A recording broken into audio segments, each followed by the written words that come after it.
Solène Niederkorn vous propose FinScale, un éclairage sur l'innovation dans le monde de la finance, de la banque et de l'assurance.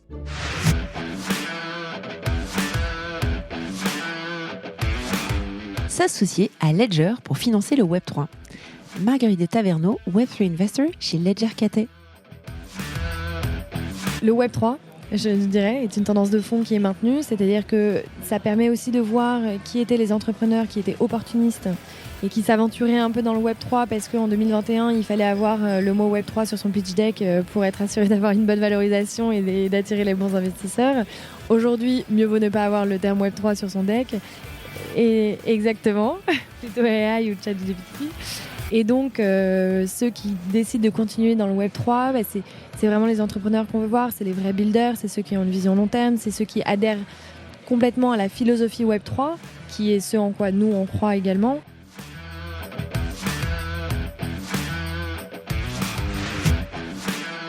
Dans cet épisode, mon invité nous amène à découvrir l'univers Cathay Capital, ses investisseurs, la plateforme, les fonds et bien entendu, et c'est le cœur de notre échange, le pari de cet investisseur historique en private equity dans le Web3.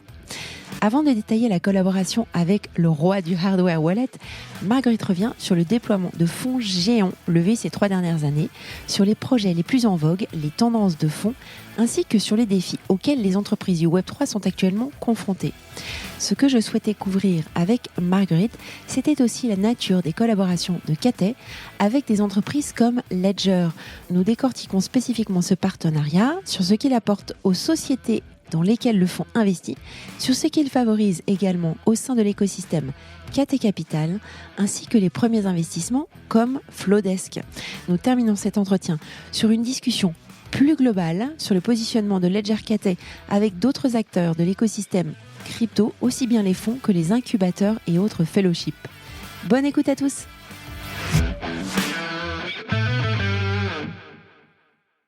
Bonjour à tous, bonjour Marguerite. Bonjour Solène. Alors on va parler de photos aujourd'hui. Non, je rigole. J'aimerais bien. on peut parler de photos, est-ce que c'est ta passion, c'est ton deuxième job, on va dire. Exactement. On va parler de Ledger Cathay, mais avant, est-ce que tu pourrais nous expliquer qui tu es, ce que tu fais et pourquoi tu aimes la photo ? Bien sûr. La photo ou le VC ? Les deux. Allez, présente-toi. Du coup, je m'appelle Marguerite de Taverneau, j'ai 31 ans. J'ai rejoint le fonds Ledger Cathay en septembre dernier. Et avant cela, j'étais déjà dans l'industrie du capital risque depuis quelques années, 4 ans pour être précise. J'étais chez Cherry Ventures et Headline, qui sont des fonds basés à Berlin, qui ont une présence européenne pour Cherry et globale pour Headline. Ouais. Je couvrais principalement le marché français. Et avant cela, j'avais passé 9 ans à Londres en tant que je faisais du conseil en transformation digitale pour des grands acteurs, des grands groupes tels que Fannie Mae aux États-Unis, où c'est d'ailleurs la première fois que j'ai découvert le concept de blockchain, et d'autres groupes comme L'Oréal, Diageo, etc. J'ai fait mes études à Londres, à King's College et à LSE. Et avant cela encore, je le fais à l'envers. J'ai grandi à Paris. Voilà, j'ai grandi à Paris. Top. Et dis-nous quand même pourquoi tu aimes autant la photo. Alors, pourquoi j'aime autant la photo ? En fait, c'est une passion que j'ai toujours eue, mais à laquelle j'ai jamais vraiment prêté d'attention jusqu'à ce que le Covid arrive. Ouais. Et en fait, grâce au Covid et au remote work, je suis allée passer 3 mois toute seule à la montagne dans les Alpes. Ouais. J'ai embarqué un appareil photo argentique. J'ai une passion pour l'argentique, c'est-à-dire que je n'ai même pas d'appareil photo digital. Ouais. Et en fait, ça me procure un immense apaisement. En fait, j'aime beaucoup... tout l'aspect contemplation qui va avec mes voyages et les photos que je prends pendant ces voyages. Okay. Et je trouve qu'il y a des contrastes assez frappants entre mon rythme de tous les jours en tant que VC dans le monde de la tech où tout va très vite, où tout est digitalisé, tout est automatisé, et cette espèce de coupure qui me permet de me recentrer et de me reconnecter avec la nature qui a une présence assez forte aussi dans mon univers. Et donc pour moi c'est vraiment un moyen de déconnecter du monde extérieur et de toute cette rapidité un peu frénétique. Ce stress exactement. Ouais. Ça me permet de me poser les bonnes questions et voilà, et de me reconnecter à mon environnement et d'être un peu plus dans le moment présent, disons, via des techniques qui sont assez puristes, je dirais. Parfait, merci, c'était important pour moi qu'on en parle. Alors Marguerite, on va redescendre sur terre et on va reparler de crypto. Ça va être un petit peu toute la trame de notre discussion. Avant qu'on parle plus spécifiquement de Ledger Cathay, j'aurais aimé un petit peu que tu reviennes sur ce Crypto Winter. Alors, pas du point de vue des marchés crypto, puisque ça, voilà, je l'ai déjà traité sur d'autres épisodes, mais plutôt sur tous ces fonds qui ont été levés, parce qu'il y a eu énormément d'effets d'annonce en 2021-2022, des fonds, je pense à Andreessen Horowitz qui a levé quand même des fonds énormes, mais pas que, et nous expliquer un petit peu comment est-ce que ces fonds vont pouvoir être déployés dans les prochaines années et quelles vont être les tendances à suivre, quels sont les projets en ce moment qui commencent à intéresser ces VC, dont bien sûr ce que tu es en train de déployer, bien sûr. Oui, bien sûr. Alors, tu as tout à fait raison. Il y a eu une prolifération des fonds, notamment spécialisés sur le Web3. La danse a été ouverte par Andreessen Horowitz avec un fonds de plusieurs milliards qui a vraiment donné le ton. Et récemment, on a vu aussi beaucoup de fonds émerger, mais également en Europe. On reste toujours un petit peu à la ramasse en Europe versus les États-Unis. La vraie différence que l'on voit, c'est sur le temps à travers lequel ces fonds vont être déployés. C'est-à-dire qu'on a effectivement eu un bull market qui a atteint son pic en 2021, où des fonds qui typiquement étaient déployés plutôt sur 3, 4, 5 ans, se sont vus déployer en 1 an et demi à une vitesse assez affolante, ce qui n'était pas forcément sain pour le marché. Ouais. Et là, il y a beaucoup c'est ce qu'on appelle un peu le dry powder, pardon. Donc beaucoup de fonds sont assis sur cette dry powder, ils sont prêts à dégainer. Ce qui est vrai, c'est que l'état du marché étant celui qu'il est, beaucoup de fonds aussi ont ralenti leur rythme d'investissement. Et on peut s'attendre à ce que ce cycle d'investissement, de déploiement des fonds, soit considérablement allongé de 3 à 4 ans, je dirais. Okay. On va voir en fonction de quand le bull market reprend. Pas tout de suite, a priori. Mais ça lance une nouvelle dynamique assez saine au final. Ça permet déjà aux investisseurs de faire mieux leur travail. Quand on regarde les tendances de 2021, c'était assez frappant à quel point on avait une première rencontre avec l'entrepreneur et au bout d'1 heure de conversation, en fait, il fallait décider si on se positionnait ou pas, à des valorisations qui ne faisaient pas énormément de sens d'un point de vue économique par rapport au retour attendu pour notre fonds d'investissement. Et les décisions se faisaient du coup énormément sur ou de la FOMO et de la hype, FOMO, Fear of Missing Out, et de la hype qui était créée ou par les investisseurs existants ou par les bruits qui couraient sur le marché, et donc pas forcément pour les bonnes raisons. Aujourd'hui, on a le temps de développer une relation avec l'entrepreneur sur plusieurs jours et semaines. On a le temps de poser toutes les bonnes questions. On a le temps de faire notre travail de due diligence, que ce soit avec les workshops qu'on met en place avec les entrepreneurs pour creuser leur stratégie sur tel ou tel point, ou que ce soit en faisant les bonnes références de marché sur l'activité de la boîte, ou que ce soit en faisant les bonnes références sur les fondateurs eux-mêmes. Et donc, on a le temps d'aller vers cet investissement en étant vraiment armé. Et c'est pareil pour l'entrepreneur. Ils ont aussi le temps de faire leur choix parce que ça, c'est un peu ce que n'importe quel VC va dire, mais ce qui est totalement vrai, que un investissement, au final, c'est comme un mariage entre l'entrepreneur et l'investisseur. Ça dure longtemps, c'est sur au moins 6 à 10 ans. Va y avoir des hauts et des bas, et donc il vaut mieux savoir dans quoi on s'embarque et avec qui on s'embarque. Donc finalement, ça assainit un petit peu la dynamique du deal-making. Par rapport à ta question sur les secteurs qu'on voit et sur lesquels... Les tendances, si tu veux, de fond quand même, qui restent, qui sont maintenues quand même. Le Web3, je dirais, est une tendance de fond qui est maintenue. C'est-à-dire que ça permet aussi de voir qui étaient les entrepreneurs qui étaient opportunistes et qui s'aventuraient un peu dans le Web3 parce qu'en 2021, il fallait avoir le mot Web3 sur son pitch deck pour être assuré d'avoir une bonne valorisation et d'attirer les bons investisseurs. Aujourd'hui, mieux vaut ne pas avoir le terme Web3 sur son deck. Plutôt AI. Exactement. Plutôt AI ou ChatGPT. Et donc, ceux qui décident de continuer dans le Web3, c'est vraiment les entrepreneurs qu'on veut voir, c'est les vrais builders, c'est ceux qui ont une vision long terme, c'est ceux qui adhèrent complètement à la philosophie Web3, qui est ce en quoi nous, on croit également. Et donc, on s'assure d'y aller avec des gens qui comprennent aussi ces changements de fond qui sont en train de se mettre en place. Et avec ça, je dirais que la partie la plus importante, c'est toute la partie infrastructure, c'est-à-dire la consolidation de la tech, sur laquelle le reste des technologies Web3 ou des applications vont être construites. Mais aujourd'hui, on est vraiment dans la consolidation de cette infrastructure. Et l'autre tendance de fond, qui n'est pas forcément directement liée au levée de fonds elle-même, c'est la régulation.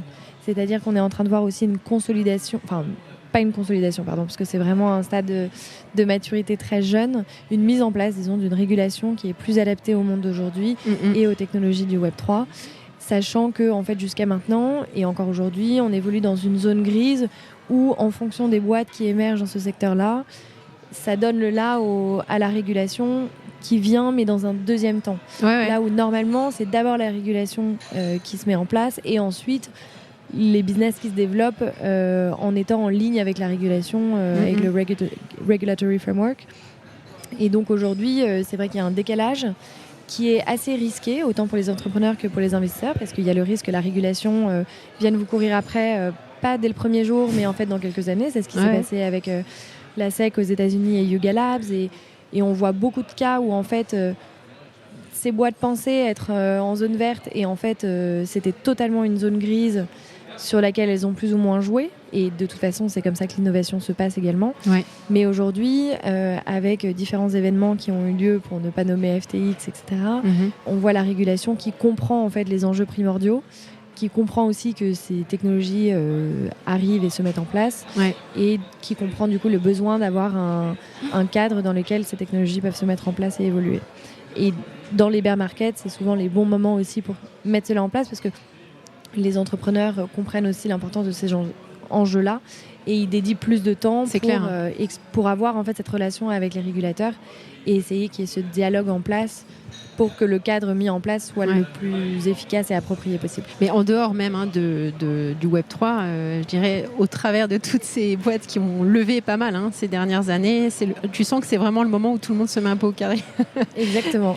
Tu processes. Alors toi, les pendules à l'heure. Tu as beaucoup parlé de choses transversales, mais moi ce qui m'intéressait aussi, c'était au niveau des verticales, donc dans le Web3, parce qu'il y a plein de verticales différentes. Tu vas retrouver tout ce qui va être autour, par exemple, de la DeFi, tu vas retrouver le gaming, etc. Est-ce qu'il y a des verticales?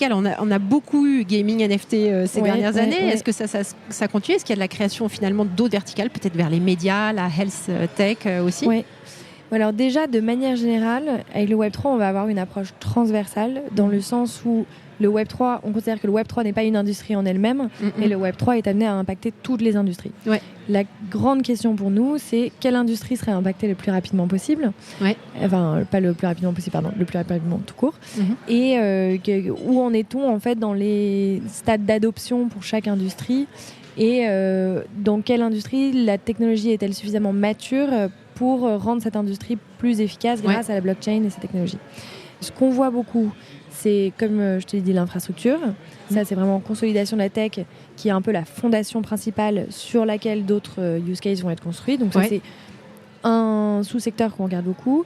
Le gaming, on passe beaucoup de temps dessus pour la simple et bonne raison que, en fait, c'est une très bonne sandbox pour expérimenter des mécanismes qui s'appliquent des mécanismes Web3 qui ensuite peuvent s'appliquer à d'autres cas d'usage.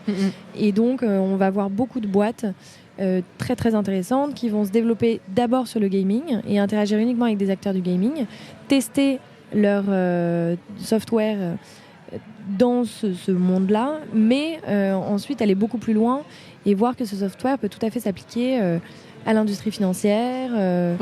Donc là-dessus, on voit des utilisateurs qui sont suffisamment matures pour adopter les codes. Et donc, on a passé, par exemple, il y a des très belles boîtes, d'ailleurs, notamment en France. Je pense à Narval XYZ, qui vient de rejoindre l'accélérateur de Andreessen Horowitz. Et eux, typiquement, ils développent une solution qui s'applique d'abord au Web3, au gaming, pardon. Mais le potentiel de cette solution est absolument immense, bien au-delà du gaming. Et ça se mettra en place, pas tout de suite, dans quelques années. Mais on regarde également beaucoup la DeFi. En fait, nous, la manière dont on approche de manière générale l'industrie Web3, c'est à travers la tokenization of everything. On considère que chaque élément de notre vie physique aura sa place virtuellement, exactement. Donc, il y aura un élément digital associé à chaque élément physique. D'accord. Ça se fait avec une évolution graduelle. La première couche se fait au niveau des cryptocurrencies, des crypto-monnaies et de la decentralized finance.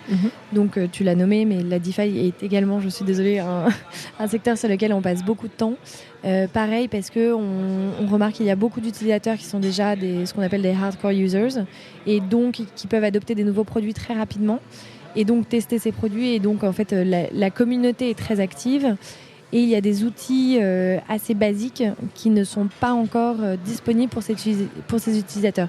Donc par exemple sur la DeFi, comment avoir une vue dynamique de son PNL, comment gérer ses yields, comment gérer les implications au niveau des taxes. Ouais. Et en fait, tout ça, c'est des éléments où en fait, l'activité sur la DeFi est déjà présente.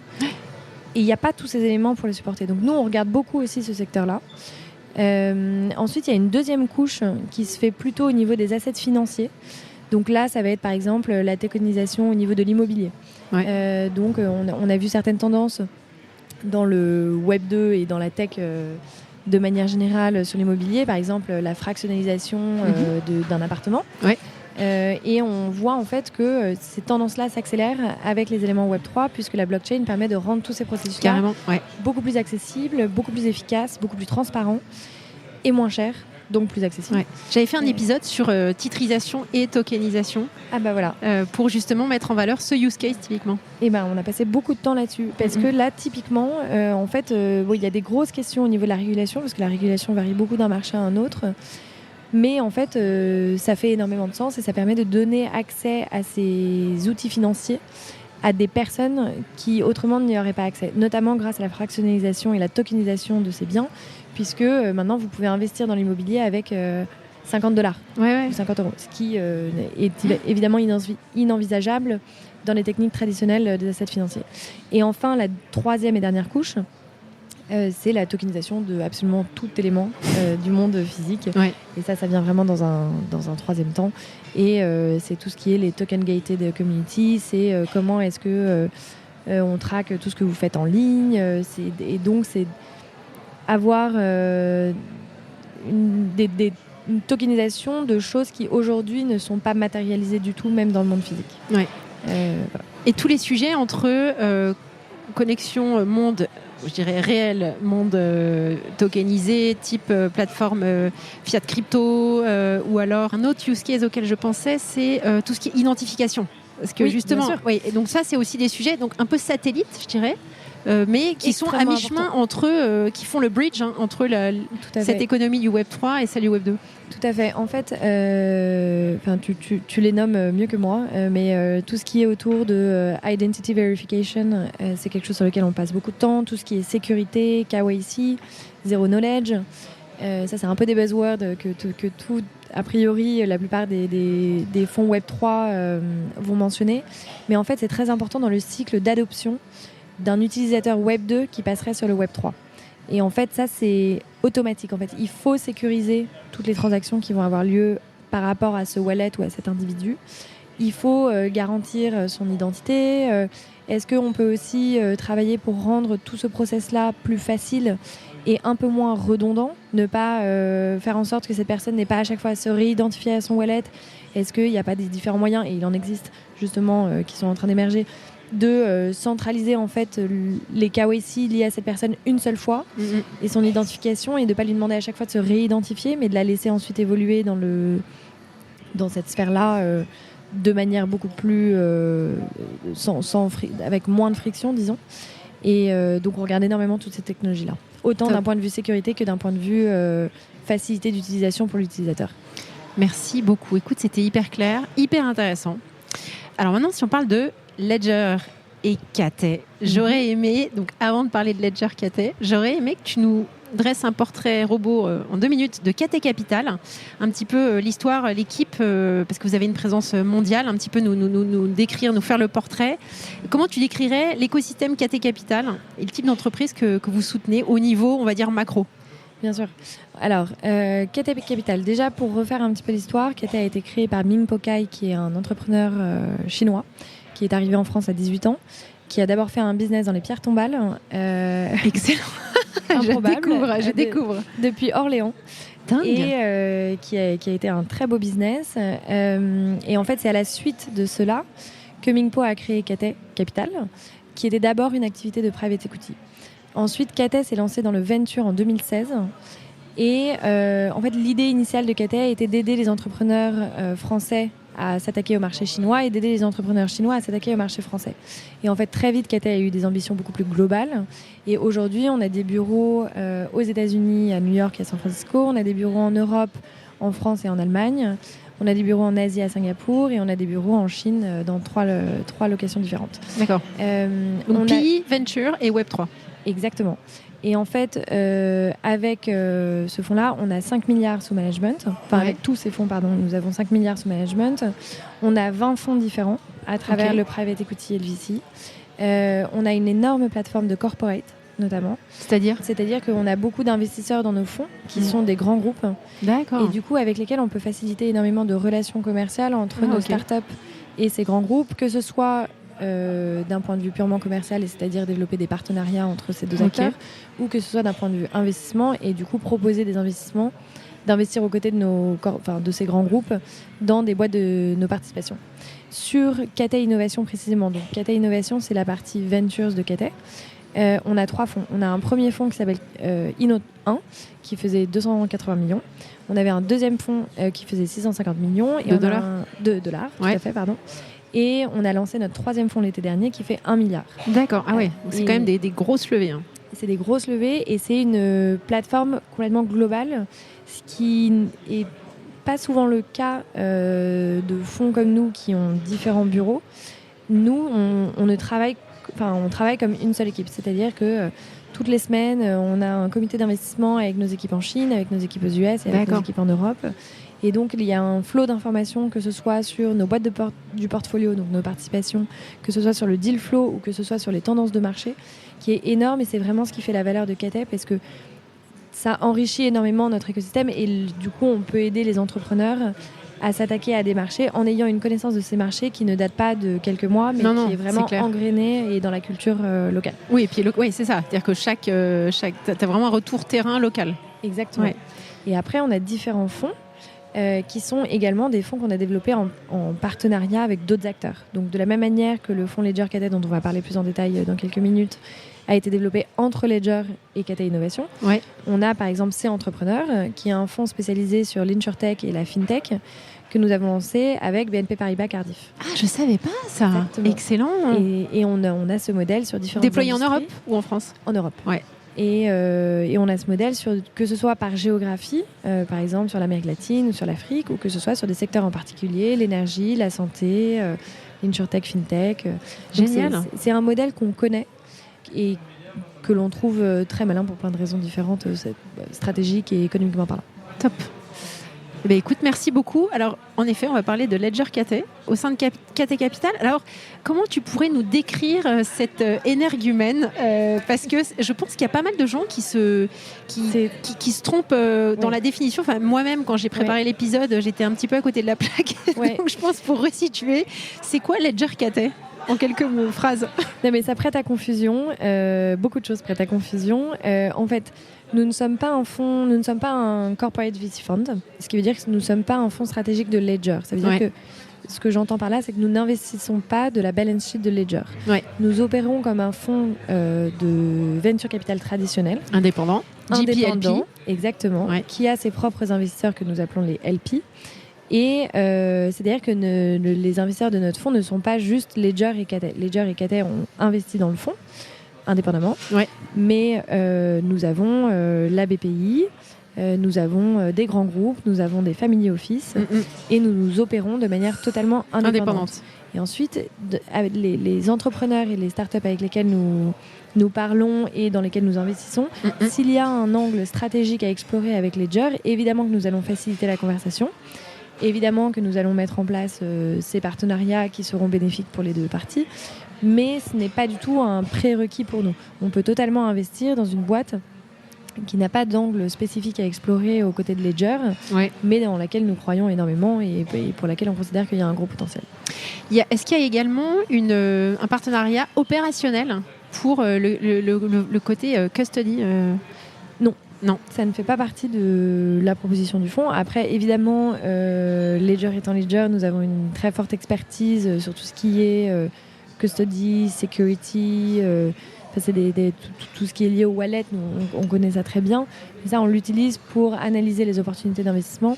Et il n'y a pas de partenariat formel sur cet angle-là. Alors, sur le volet custody, où sont déposez quand vous investissez dans un projet Web3 qui va émettre des tokens, où est-ce que vous déposez ces tokens ? Alors, nous sommes en conversation avec l'AMF et les choses sont avancent à grands pas de ce côté-là, donc c'est très positif. Mais aujourd'hui, en fait, on ne peut pas investir en token en France. Un fonds français, et nous sommes un fonds français, ne peut pas investir en token puisque la régulation de l'AMF n'est pas encore là. D'accord. En revanche, les conversations sont avancées. On espère que cela se débloquera dans les mois qui viennent.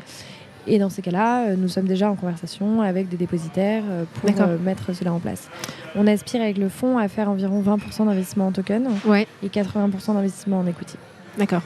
Parfait. Donc Ledger est vraiment là pour... se positionne un peu comme un partenaire stratégique pour les boîtes du portefeuille. Tout à fait. D'accord. Et après... Et LP.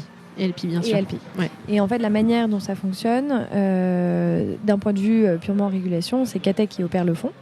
Et en revanche, Ledger apporte toute sa connaissance autour du Web3, sa place dans l'écosystème Web3, la marque Ledger. Ouais.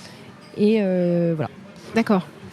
Alors actuellement, vous avez déjà levé ce premier fonds, vous avez déjà investi dans quelques sociétés. Alors je pense à Flodesk. Est-ce que tu pourrais nous expliquer un petit peu comment se fait ce processus de sélection des projets, le volet due deal et voilà. Et si on peut reprendre l'exemple de Flodesk, ça peut être aussi intéressant que tu nous expliques un petit peu quel a été le support apporté à toute l'équipe que je connais bien, que je salue. Alors, déjà sur la thèse du fonds Ledger Cathay, donc comme tu as dit, on est un fonds de 100 millions qui a investi en seed et série A dans des startups en Web3. Donc, on est agnostique à l'intérieur de l'industrie Web3 et nous sommes agnostiques également en termes de localisation. À l'heure actuelle, nous avons fait 6 investissements, dont une partie aux États-Unis, une partie en France et une partie en Asie. Et la manière dont ça fonctionne, donc comme tu l'as dit, nous avons investi dans Flodesk, les autres, nous ne les avons pas encore annoncés. Donc je ne m'étendrai pas trop dessus. Mais la manière dont ça fonctionne, en fait, nous sommes une équipe à la fois, c'est-à-dire que nous sommes 2 à plein temps qui sommes entre Cathay et Ledger. Ouais. On travaille directement côté Ledger avec Michael Luzado qui est le directeur de la stratégie M&A et Venture chez Ledger, avec Pascal Gauthier qui est le CEO de Ledger. Ouais. Et côté Cathay, nous travaillons avec Denis Barrier qui est le CEO de Cathay Innovation, c'est-à-dire de tous les fonds de venture de Cathay. Et la manière dont ça fonctionne, c'est comme un fonds traditionnel de VC. On fait d'abord des calls de qualification ou des rendez-vous de qualification avec les startups, comprendre ce qu'elles font, comprendre si elles rentrent dans notre thèse d'investissement. Si c'est le cas, on va avoir des sessions un peu plus poussées, élaborées, avec des questions très précises sur les points qu'on a besoin de clarifier. On est une petite équipe, donc l'avantage c'est que les entrepreneurs évidemment rencontrent tout le monde dans l'équipe et ensuite on a notre comité d'investissement où on valide ou non le fait d'envoyer une term sheet et ensuite on négocie et on discute la term sheet. Il y a toujours la question de est-ce que c'est des equity investment ou token investment, ce qui va définir un petit peu aussi la manière dont on va gérer le process ensuite. Et voilà, on investit typiquement des tickets entre 1 et 5 millions. Et ensuite, on source les deals de différentes manières, ou c'est des introductions, ou en fait c'est un écosystème où il y a beaucoup de syndication qui est faite. Ça veut dire qu'il y a beaucoup d'investisseurs différents sur un même tour, ce qui est beaucoup moins le cas en Web 2. Où il va y avoir beaucoup plus de lead investors avec très peu de follow investors. Vraiment en Web3, moi c'était il y a 2 choses qui m'ont frappé en fait dans la structure des tours de boîtes en Web3. C'est 1, le niveau de syndication. Il y a beaucoup de co-lead, beaucoup de follow. Et 2, la présence d'investisseurs stratégiques qui eux pour le coup investissent de leur balance sheet et qui sont des acteurs du Web3 très établis. Un Coinbase ou un Kraken Ventures et en fait c'est perçu très positivement et d'ailleurs c'est tout à fait encouragé là où dans dans le Web 2 ça envoyait beaucoup plus un signal négatif, c'est vrai. puisque ça allait beaucoup plus bloquer des opportunités de business développement pour la startup en question. Si vous aviez tel corporate qui était déjà un strategic investor, ça allait bloquer beaucoup d'opportunités d'expansion de la boîte. Ouais, mais tu as un ADN commun, évident. Tout à fait. Parfait. Alors, hyper intéressant aussi de comprendre la place que vous avez dans cet écosystème crypto où tu vas retrouver, donc tu disais, des fonds avec lesquels vous êtes syndiqués sur des deals. alors je cite Fabric, parce que je connais bien Fabric, mais aussi vis-à-vis de protocoles comme NIR, qui ont vraiment un écosystème hyper riche, avec une infrastructure pour les développeurs qui est vraiment, je dirais presque prête à l'emploi. J'avais fait un épisode avec Marike, justement pour creuser sur cet écosystème et comprendre vraiment toute cette proposition de valeur. Ou alors typiquement des incubateurs. Comment est-ce que vous interagissez et comment vous voyez, vous, dans cet écosystème-là ? Alors nous, on a la chance du coup d'avoir Ledger, d'être Ledger, qui, selon nous, est un peu... Ledger a l'aspiration d'être le Apple du Web3. Et donc, il y a tout... Ledger est au-delà de sécuriser vos assets digitaux et de sécuriser 20% des assets digitaux dans le monde, enfin des crypto-monnaies dans le monde. Ledger a vraiment une place dans l'écosystème comme pour développer en fait tous les pans différents de l'écosystème Web3. Et donc, on a une relation très proche avec tout type en fait, de startups qui participent au développement de l'écosystème et donc particulièrement les protocoles, puisque les protocoles sont partie intégrante, permettent le développement d'autres startups sur ces protocoles.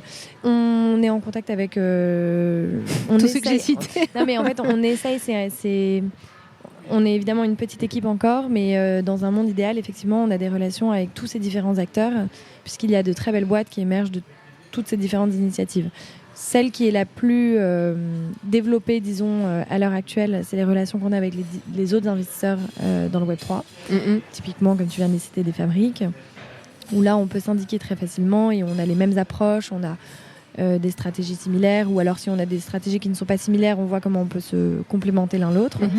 On essaye d'être très présent aussi avec les différents programmes d'incubation ou d'accélération. Donc, que ce soit celui de A16Z dont je parlais en faisant référence à Narval, ou que ce soit même hier, il y avait France Digital Day qui a organisé une conférence uniquement sur le Web3 Station F, où il y avait énormément de boîtes Web3 de Station F, ou les programmes d'accélération de Meta. En fait, tous les différents acteurs, nous essayons de traquer cela et d'être proches. Il y a un très bon fellowship programme qui a été développé par First et Fabric le Crypto Fellowship. Le Crypto Fellowship, exactement. Donc ça, c'est des très belles initiatives et lorsque c'est des initiatives stratégiques, évidemment, ça permet le développement un petit peu plus rapide de la start-up puisqu'elle peut utiliser la technologie et l'écosystème mis à sa disposition.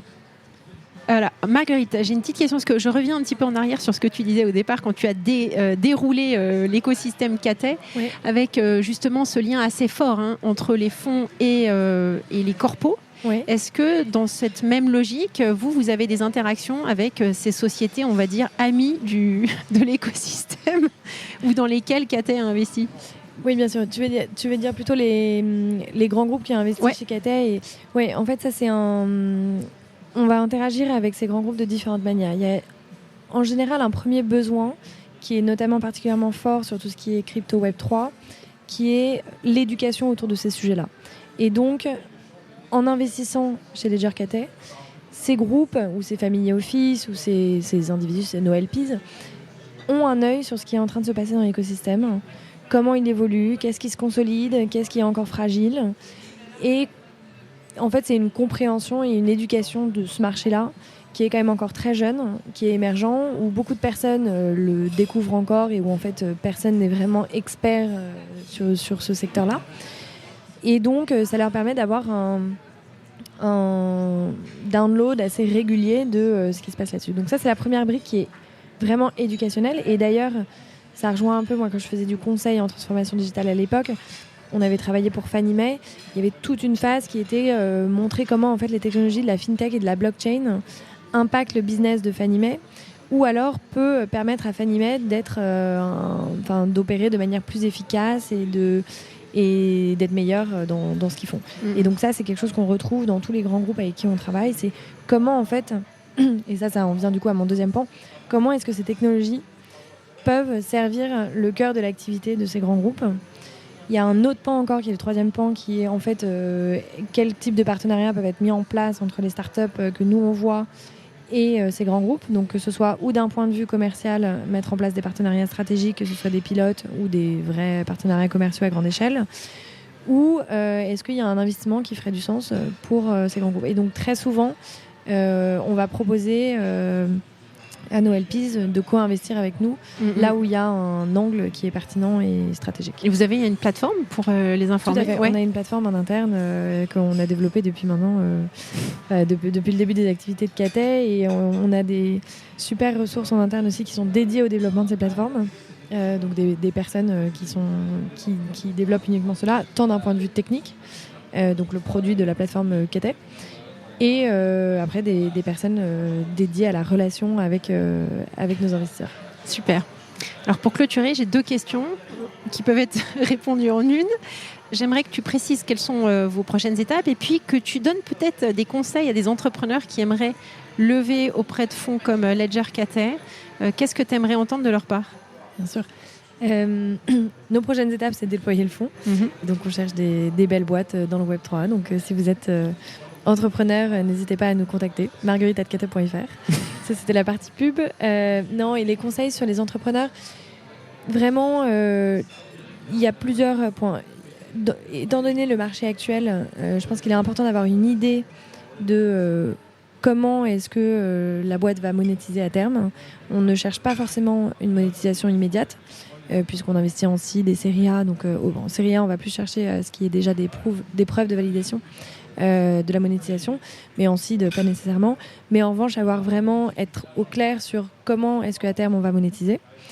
Être au clair sur en quoi le positionnement de cette boîte est différenciant par rapport aux autres acteurs. Quel est ce qu'on appelle leur moat, c'est-à-dire leur avantage qui vont être propres à eux et qui va être ce qu'on appelle le defensible advantage, et qui fait qu'en fait aucun autre acteur du marché qui a plus de fonds pourra les rattraper là-dessus. Ouais. Être réaliste au niveau de la valorisation. On n'est plus dans le marché de 2021. Je pense que tout le monde est redescendu là, non? Tu penses pas? Non, on voit vraiment beaucoup de dossiers encore qui ne sont pas du tout ajustés. Un peu inflationnistes encore. Exactement. Ouais. Mais bon, effectivement, de manière générale, on voit quand même que ça saignit un petit peu. Non, et voilà. Parfait. Alors, dernière chose que je demande dans mon podcast, c'est la fameuse recommandation pour se quitter. Donc, qu'est-ce que tu nous recommandes? Un livre que j'ai lu récemment qui pour moi est un chef-d'œuvre. Mais alors je suis désolée, ce n'est pas un livre de management. Non, ne sois pas désolée. Je ne lis que de la fiction. Ça s'appelle Il est des hommes qui se perdront toujours de Rebecca Ligueri, qui est un chef-d'œuvre. Et honnêtement, ça se lit très rapidement. C'est très très bien écrit. Ça faisait longtemps que je n'avais pas été prise comme ça dans un livre. Ça parle de quoi? Et ça se passe dans la banlieue de Marseille. Ouais. Et on suit en fait l'histoire d'un jeune homme qui a eu une enfance très compliquée. Et toute son évolution, lui en tant que personne, mais avec sa famille également. Et en fait, on en est à comprendre et à sympathiser avec certains de ses comportements qui pourraient nous paraître complètement impensables. Ouais. Et en fait, la manière dont l'autrice nous amène là-dedans est très belle, assez palpitante et très belle et très touchante. Merci Marguerite. Ravie d'avoir fait cet enregistrement avec toi. Merci beaucoup Solène. À bientôt. À bientôt. Merci à tous pour votre écoute. Je suis ravie d'avoir partagé ce moment avec vous.